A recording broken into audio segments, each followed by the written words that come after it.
സത്യമായി ഞാൻ നിങ്ങളോട് പറയുന്നു, എൻ്റെ എളിയ ഈ സഹോദരന്മാരിൽ ഒരുവന് നിങ്ങളിത് ചെയ്തു കൊടുത്തപ്പോൾ എനിക്ക് തന്നെയാണ് ചെയ്തു തന്നത്. നിസ്വാർത്ഥ സ്നേഹത്തിലേക്കുള്ള മഹത്തായ ദൈവവിളിയാണ് ഓരോ ക്രൈസ്തവൻ്റെയും ജീവിതം. പൂർണ്ണമായും ദൈവ തിരുമുൻപിൽ സമർപ്പിക്കപ്പെടുന്ന ജീവിതങ്ങൾ വളരെ പ്രത്യേകമായി മനുഷ്യസ്നേഹത്തിൻ്റെ ആൾരൂപങ്ങളായി നമുക്കിടയിൽ പ്രവർത്തിക്കുന്നു.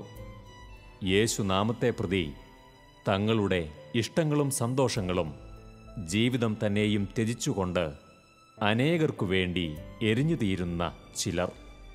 വേദനിക്കുന്നവർക്ക് ആശ്വാസമേകുവാനും കരയുന്നവരുടെ കണ്ണീരൊപ്പാനും അവർ പ്രതിജ്ഞാബദ്ധരാണ്. ആൾക്കൂട്ടങ്ങൾക്കിടയിലോ ആഘോഷവേളകളിലോ വെള്ളി വെളിച്ചത്തിലോ അവർ പ്രത്യക്ഷപ്പെടാറില്ല. ലോകത്തിൻ്റെ ഇരുണ്ട കോണുകളിൽ കണ്ണീർ വീണ് കുതിർന്ന മണ്ണിൽ ഹൃദയം തകർന്നവരുടെ മധ്യത്തിൽ ജീവിതത്തിനും മരണത്തിനും മധ്യേയുള്ള ഇടനാഴികളിൽ ക്രിസ്തുവിൻ്റെ കരങ്ങളായി അവർ ജീവിക്കുന്നു.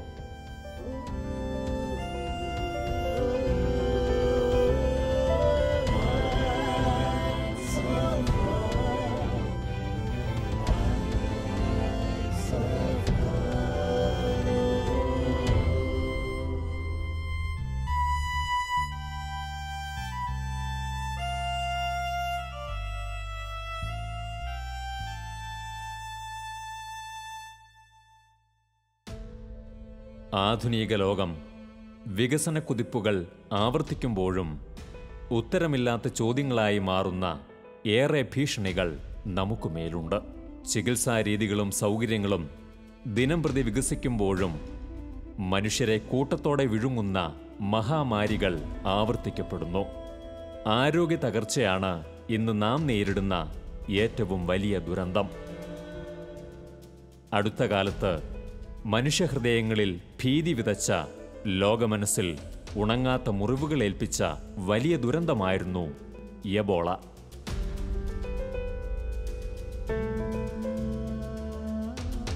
പടിഞ്ഞാറൻ ആഫ്രിക്കയിലെ ചില രാജ്യങ്ങളെ കീഴ്പ്പെടുത്തിയ ആ മഹാമാരി ഇതുവരെ അപഹരിച്ചത് 10,000-ലേറെ ജീവനുകളാണ്. രോഗബാധ സൃഷ്ടിച്ച ആഘാതം അല്പമൊന്നടങ്ങിയെങ്കിലും ആ സമൂഹങ്ങളിൽ സംഭവിച്ച ഒറ്റപ്പെടലുകളും ആൾനാശവും സൃഷ്ടിച്ച കടുത്ത സംഘർഷാവസ്ഥ ഇനിയും തുടരുകയാണ്.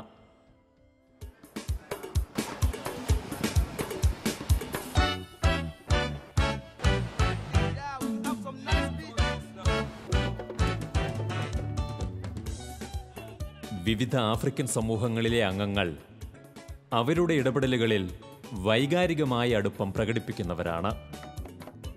അവരുടെ ജീവിത രീതികൾ അത് തെളിയിക്കുന്നു.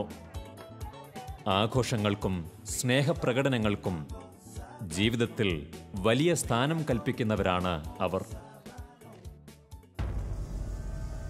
അതുകൊണ്ടുതന്നെ എബോള പോലൊരു പകർച്ചവ്യാധി വച്ചു നീട്ടിയ ശാരീരികവും മാനസികവും സാമൂഹികവുമായ പ്രത്യാഘാതങ്ങൾ അവർക്ക് താങ്ങാനാവുന്നതായിരുന്നില്ല.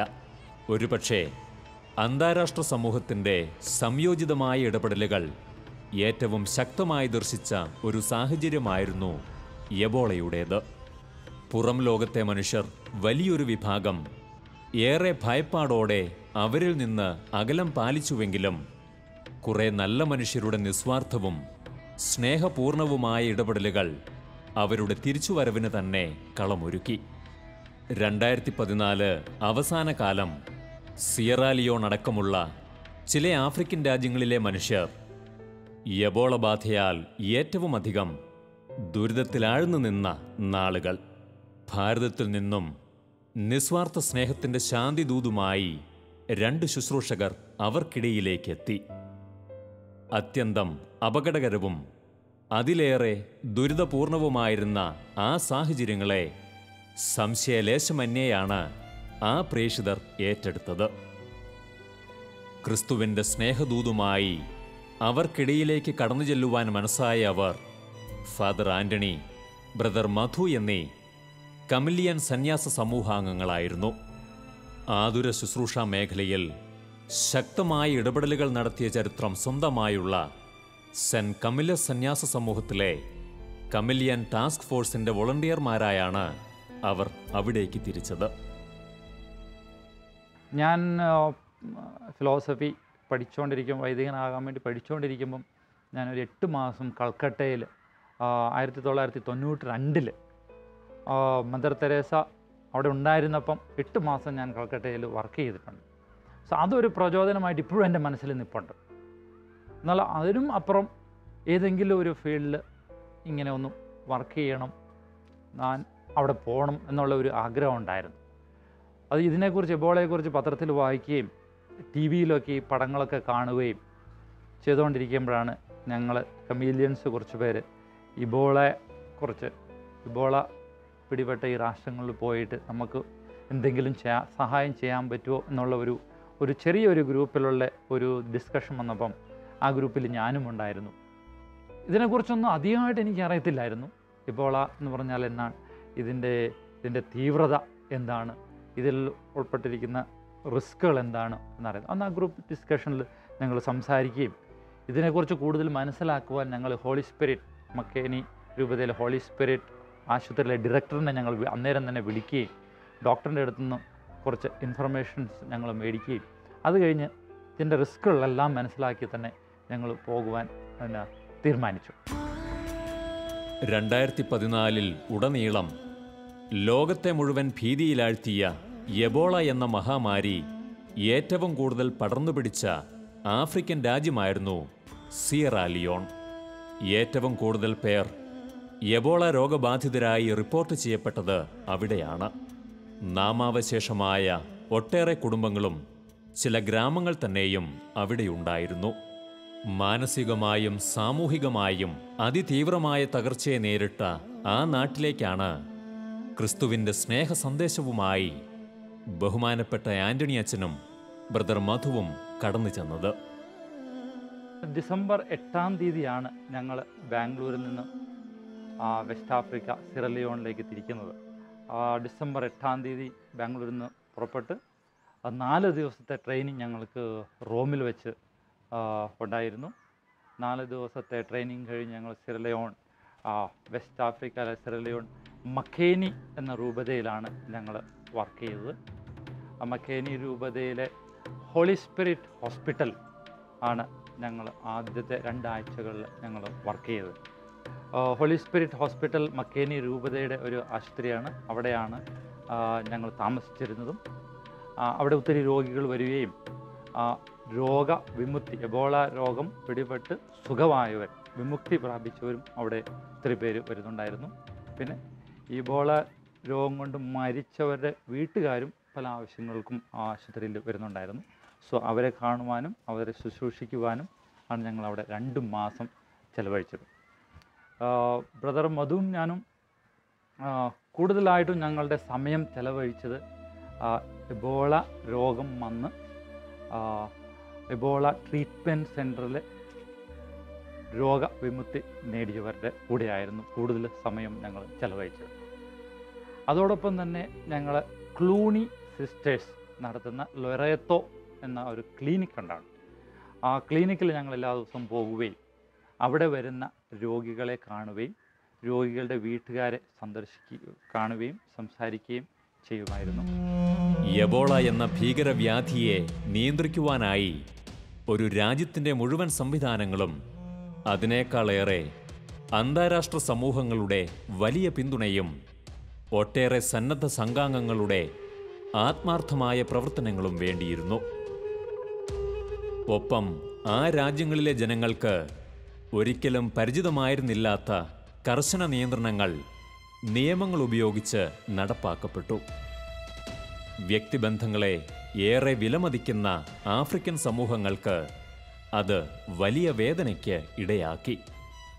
അവിടെ നിയമത്തിൻ്റെ കാർക്കശ്യം മുറിവേൽപ്പിച്ച ഹൃദയങ്ങൾക്ക് ആശ്വാസം പകരുക എന്ന ദൗത്യം കൂടിയായിരുന്നു ബഹുമാനപ്പെട്ട ആന്റണി അച്ഛനും സംഘാംഗങ്ങൾക്കും ഏറ്റെടുക്കേണ്ടിയിരുന്നത്. ലൊറേത്തോ ക്ലിനിക്കിൽ ഞങ്ങൾ വർക്ക് ചെയ്തുകൊണ്ടിരുന്നപ്പം എന്നെ അധികമായി സ്പർശിച്ച 1-2 കാര്യങ്ങളെന്ന് പറഞ്ഞു കഴിഞ്ഞാൽ, ഞങ്ങൾ ഈ രോഗികളുടെ വീടുകൾ സന്ദർശിക്കുവാൻ ഞങ്ങൾ ഗ്രാമത്തിലേക്ക് പോകുമായിരുന്നു. അത് ടൗണിൽ നിന്ന് ചിലപ്പോൾ 40 കിലോമീറ്റർ 30 കിലോമീറ്റർ ദൂരത്തിലാണ്. അവിടുത്തെ വഴികളൊക്കെ ആണെങ്കിൽ ടൗണിനുള്ള വഴികൾ ടാറിട്ട വഴികളാണ്. ഗ്രാമത്തിലേക്കൊക്കെ പോവുകയാണെങ്കിൽ ഒത്തിരി ബുദ്ധിമുട്ടുള്ള സ്ഥലങ്ങളും യാത്രാ സൗകര്യങ്ങളൊന്നും ഇല്ലാത്ത സ്ഥലം.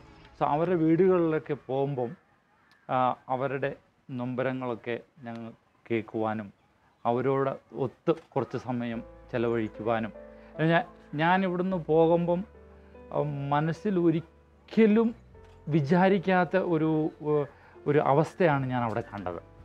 എന്ന് പറഞ്ഞു കഴിഞ്ഞാൽ ചില വ്യക്തികളോട് സംസാരിക്കുമ്പം ഈ രോഗം പിടിപെട്ട് അവരെ ഒരു വ്യക്തിയെ വീട്ടിൽ നിന്ന് എടുത്തുകൊണ്ട് പോയാൽ പിന്നെ ആ വീട്ടുകാർക്ക് ഈ വ്യക്തി അവരുടെ സ്വന്തം വ്യക്തി എവിടെ പോയിന്ന് അവർക്കറിയില്ല.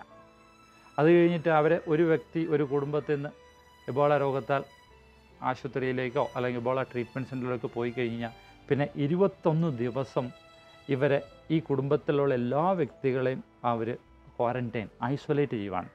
ബന്ധുക്കളോ അടുത്ത വീട്ടുകാരോ അങ്ങോട്ട് വരുവോ അല്ലെങ്കിൽ ഈ വീട്ടുകാർ പുറത്തു പോവുമോ ആർക്കും അങ്ങനെ മറ്റുള്ളവരെ സന്ദർശിക്കുവാനോ പുറം ലോകവുമായിട്ട് ഒരു ബന്ധവുമില്ലാത്ത ഒരു അവസ്ഥയാണ്. സോ ഇവരുടെയൊക്കെ നൊമ്പരങ്ങൾ കാണുമ്പോഴും ബുദ്ധിമുട്ടുകൾ കാണുമ്പോഴും എനിക്ക് എൻ്റെ മനസ്സിന് ഒത്തിരി വിഷമമായിരുന്നു.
പിന്നെ ഈ ഇബോള രോഗത്തിൻ്റെ ഒരു പ്രത്യേകത എന്ന് പറഞ്ഞു കഴിഞ്ഞാൽ ഇബോള രോഗം പിടിപെട്ട് കഴിഞ്ഞാൽ ആദ്യമായിട്ട് കാണും നമ്മൾ തീവ്രമായ പനിയാണ്.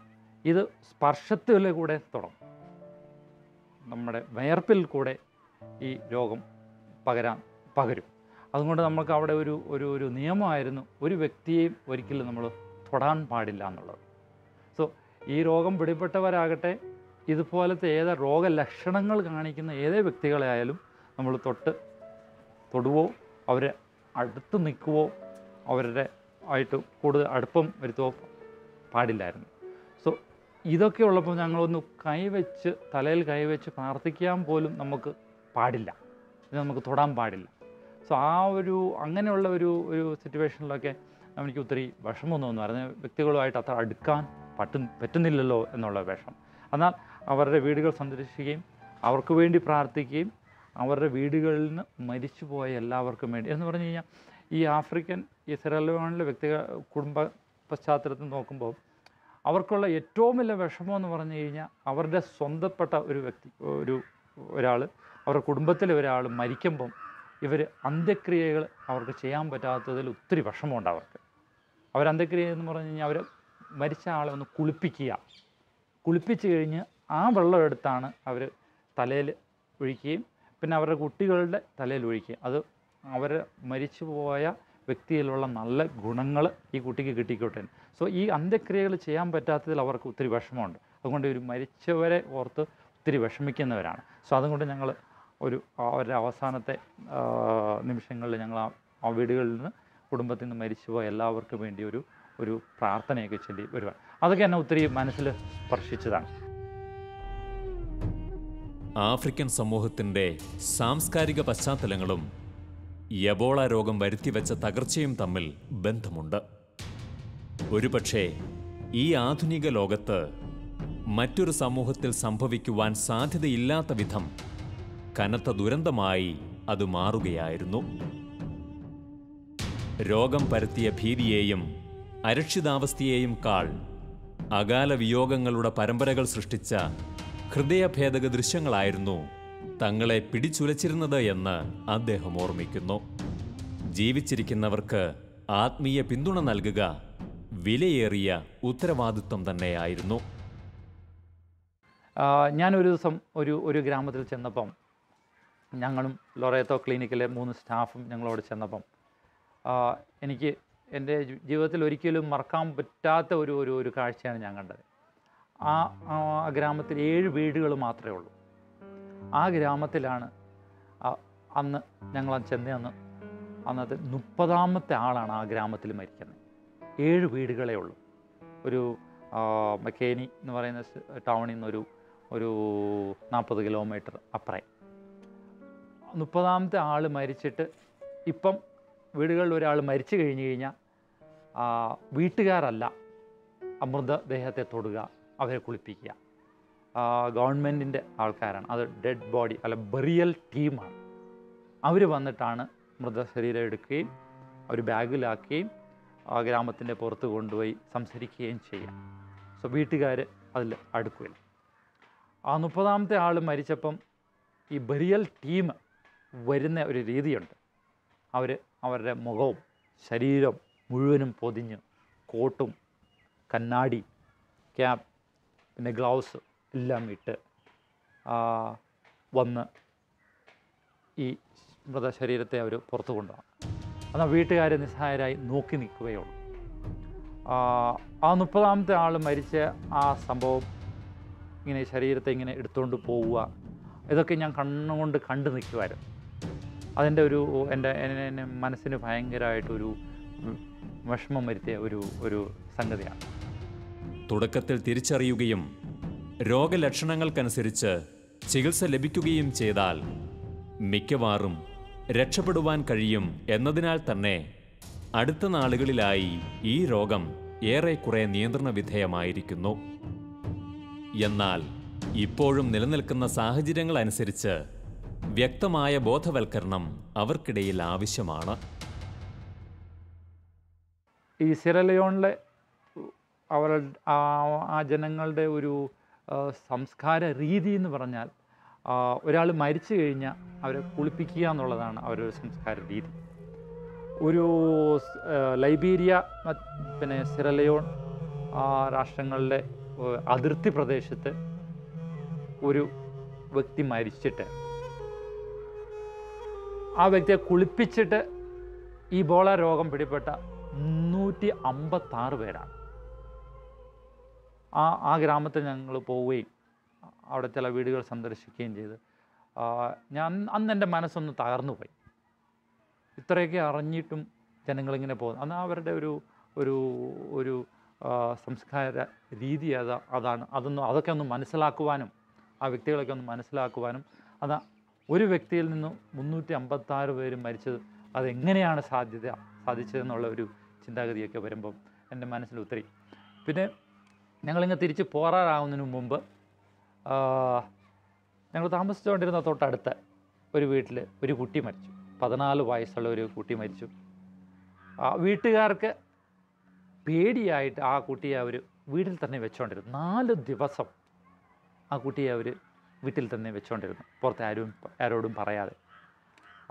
അടുത്ത വീട്ടുകാർക്ക് സംശയം തോന്നിയിട്ട് അവർ പോലീസിനെ വിളിക്കുകയും അവർ വന്ന് വീടിൻ്റെ ഉള്ളിൽ കയറി നോക്കുമ്പം ഈ കുട്ടി മരിച്ചിട്ട് 4 ദിവസം ആകുകയും പിന്നെ ആ വീട്ടിലുള്ള എല്ലാവരെയും ഇബോള രോഗം ഉണ്ടോ എന്ന് രക്തപരിശോധനയ്ക്ക് അയക്കുകയും അത് കഴിഞ്ഞിട്ട് ആ വീട്ടിലുള്ള എല്ലാവർക്കും എബോള ആകുകയും ആ വീട്ടിലുള്ള എല്ലാവരും മരിക്കുകയും ചെയ്തു.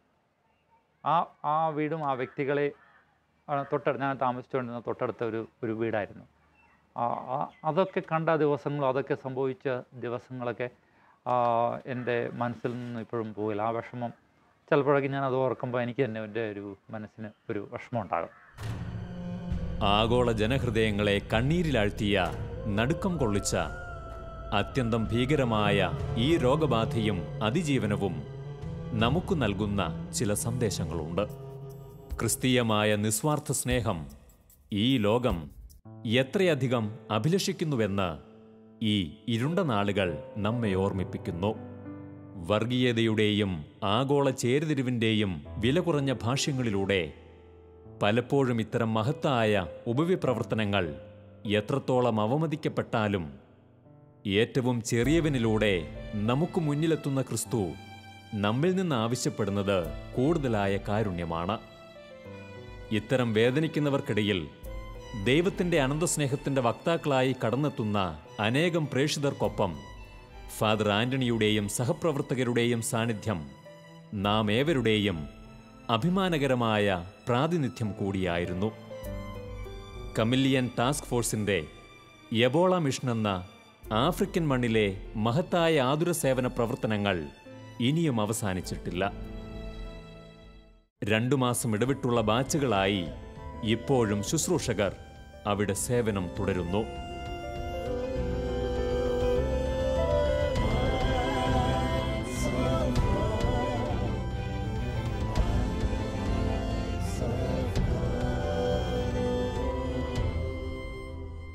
വിശുദ്ധ കമില്ലസിന്റെ സ്നേഹമാതൃകയിൽ പ്രചോദനം ഉൾക്കൊണ്ട് വേദനിക്കുന്നവർക്ക് സാന്ത്വനമായി ലോകമെങ്ങും ഓടിയെത്തുന്ന കമില്ലിയൻ സഭാംഗങ്ങൾ നേതൃത്വം നൽകുന്ന സന്നദ്ധ സേവന സംഘമാണ് കമില്ലിയൻ ടാസ്ക് ഫോഴ്സ്.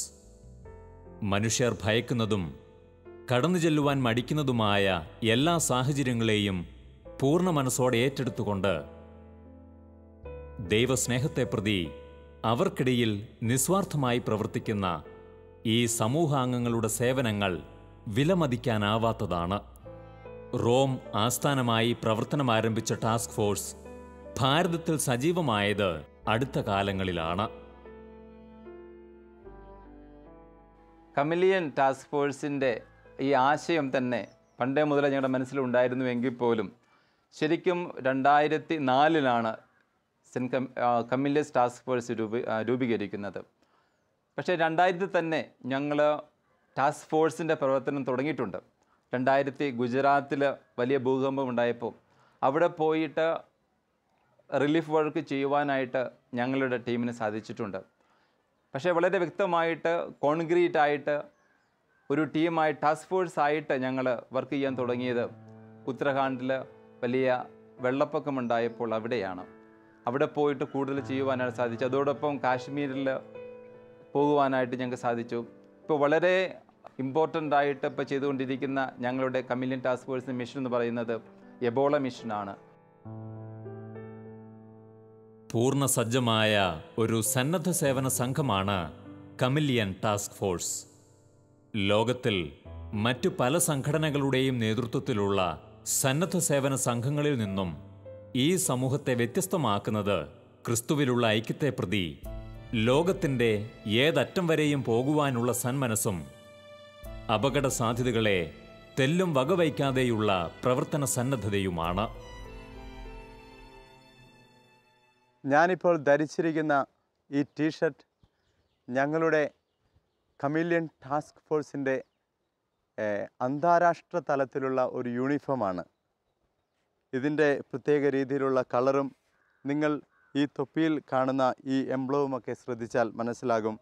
വിശുദ്ധ കമില്ലസ് അച്ഛന്മാരും ബ്രദേഴ്സും അവരുടെ നെഞ്ചിൽ പേറുന്ന ചുമന്ന കുരിശ് ഈ ഒരു എംബ്ലത്തിൽ നമുക്ക് കാണുവാനായിട്ട് സാധിക്കും. അതുപോലെ കമില്ലിയൻ ടാസ്ക് ഫോഴ്സ് ഇന്ത്യ അന്താരാഷ്ട്ര തലത്തിൻ്റെ ഒരു യൂണിറ്റാണ് ഇന്ത്യ. ഈ അന്താരാഷ്ട്ര സംഘടനയുടെ അംഗങ്ങളായി ആർക്കും ഈ ഒരു പ്രവർത്തന മേഖലകളിലേക്ക് കടന്നു വരുവാനായിട്ട് സാധ്യതയുമുണ്ട്. പ്രത്യേകമായും ഈ കളർ ധരിക്കുവാനായിട്ടുള്ള കാരണം എത്ര വിദൂരങ്ങളിലാണ് എങ്കിലും ഇതുപോലെയുള്ള ദുരിതാശ്വാസ പ്രവർത്തനങ്ങളിൽ പങ്കെടുക്കുന്നവരെ പെട്ടെന്ന് ജനത്തിന് നോട്ട് ചെയ്യുവാനും അതുപോലെ തന്നെ ഇതുപോലെയുള്ള ദുരിതാശ്വാസ പ്രവർത്തനങ്ങളിൽ ഏർപ്പെടുന്നവരെ തന്നെ മറ്റ് അപകടങ്ങളിൽ നിന്ന് രക്ഷപ്പെടുത്തുവാനായിട്ട് മറ്റുള്ളവരുടെ ശ്രദ്ധയിൽ പതിയുന്നതിന് വേണ്ടിയാണ് ഈ ഒരു നിറം ചൂസ് ചെയ്തിരിക്കുക. കമില്ലിയൻ വൈദികർ നേതൃത്വം നൽകുന്നുവെങ്കിലും പരിമിതമായ ആ അഭിഷിക്തരുടെ എണ്ണത്തിൽ ഒതുങ്ങുന്നതല്ല ടാസ്ക് ഫോഴ്സ് അംഗങ്ങൾ.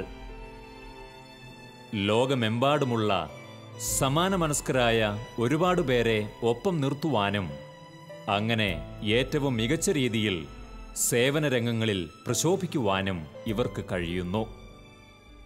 ഞങ്ങൾക്ക് ശരിക്കും നല്ല ഒരു ഗ്രൂപ്പ് ഓഫ് വോളണ്ടിയേഴ്സ് ഉണ്ട്. എല്ലാ കാര്യത്തിലും എപ്പോഴും എവിടെയും ഓടിച്ചെന്ന് എല്ലാം ചെയ്യുവാനായിട്ട് തയ്യാറായിട്ടുള്ള ഒരു disaster management task force group ഞങ്ങൾക്കുണ്ട്. അപ്പോൾ ഒരുപക്ഷേ ഈ കമീലിയൻ ടാസ്ക് ഫോഴ്സിൻ്റെ മെമ്പേഴ്സ് കമീലിയസ് ഫാദേഴ്സും ബ്രദേഴ്സും മാത്രമല്ല, ധാരാളം മറ്റ് കോൺഗ്രിഗേഷനിലെ സഭകളിലെ വ്യക്തികൾ, ഡോക്ടേഴ്സായിട്ട്, നേഴ്സുമാരായിട്ട്, സോഷ്യൽ വർക്കേഴ്സായിട്ട്, ഹെൽത്ത് വർക്കേഴ്സായിട്ട് അവരെല്ലാം ഞങ്ങളുടെ കൂടെ വർക്ക് ചെയ്യുന്നുണ്ട്. അപ്പോൾ കമീലിയസ് ടാസ്ക് ഫോഴ്സിൻ്റെ ഒരു ശക്തി എന്ന് പറയുന്നത് തീർച്ചയായിട്ടും സന്യാസ സമൂഹങ്ങളുടെ അല്ലെങ്കിൽ നന്മ ആഗ്രഹിക്കുന്നവരുടെ ഒരു കൂട്ടായ്മയാണ്. അടുത്ത കാലത്ത് ഭാരതത്തെയാകെ തീവ്ര ദുഃഖത്തിലാഴ്ത്തിയ 2 ദുരന്തങ്ങളായിരുന്നു ഉത്തരാഖണ്ഡിലെയും കാശ്മീരിലെയും പ്രകൃതിക്ഷോഭങ്ങൾ. ആ മണ്ണിൽ ആരും കടന്നെത്താൻ മടിച്ച ഉൾനാടുകളിൽ ഈ സമൂഹം നേതൃത്വം നൽകിയ ആതുര ശുശ്രൂഷ സേവനങ്ങൾ ഏറെ മഹത്തരമായിരുന്നു. അതോടൊപ്പം തന്നെ അവിടെ എല്ലാം നഷ്ടപ്പെട്ടവർക്ക് ആശ്വാസമേകുവാനും ഈ സംഘാംഗങ്ങൾക്ക് കഴിഞ്ഞു. ഉത്തരാഖണ്ഡിൽ ചെന്നപ്പോൾ ബിഷപ്സ് ഹൗസിൽ ചെന്ന് അവിടുത്തെ പിതാവിനെ കാണുവാനായിട്ടിടയായപ്പോൾ പിതാവ് ഞങ്ങളോട് പറഞ്ഞു, ക്യാമറ കണ്ണുകൾ മിഴിയടയ്ക്കാത്ത സ്ഥലങ്ങളിലും അതുപോലെ വാഹനങ്ങളെല്ലാം എപ്പോഴും എത്തി മീഡിയയുടെ ശ്രദ്ധ പിടിച്ചു പറ്റുന്ന സ്ഥലങ്ങളിലുമെല്ലാം ധാരാളം ശുശ്രൂഷകൾ ചെയ്യുവാനായി ഈ ഒത്തിരിയേറെ പേരെ നമുക്കെപ്പോഴും കാണുവാനായിട്ട് സാധിക്കും. എന്നാൽ ഗതാഗത മാർഗങ്ങളെല്ലാം തടസ്സപ്പെട്ട കുഗ്രാമങ്ങളിൽ പോയി എന്തെങ്കിലും ചെയ്യുവാനായിട്ട് നിങ്ങൾക്ക് സാധിക്കുകയെങ്കിൽ നിങ്ങൾ പോകേണ്ടത് അങ്ങോട്ടാണ് എന്ന് പിതാവ് ഞങ്ങളെ ഓർമ്മിപ്പിച്ചു. ഞങ്ങളുടെ ഗ്രൂപ്പിലുള്ള എല്ലാവരും അങ്ങനെയുള്ള സ്ഥലങ്ങളിലേക്ക് പോലും കടന്നു പോകുവാനായിട്ട് തയ്യാറായി. ഒരു 40ഓളം വില്ലേജുകളിലേക്ക് ഞങ്ങൾ വിവിധ ദിവസങ്ങളിലായി നടന്നു പോകുവാനായിട്ട് ഇടയായി. ആ വില്ലേജുകളിലെല്ലാം ഞങ്ങൾ ചെന്ന് ഒരു അസസ്മെൻ്റ് നടത്തി പ്രധാനമായിട്ടും മെഡിക്കൽ ക്യാമ്പുകൾ നടത്തുക എന്നതായിരുന്നു ഞങ്ങളുടെ ശുശ്രൂഷ.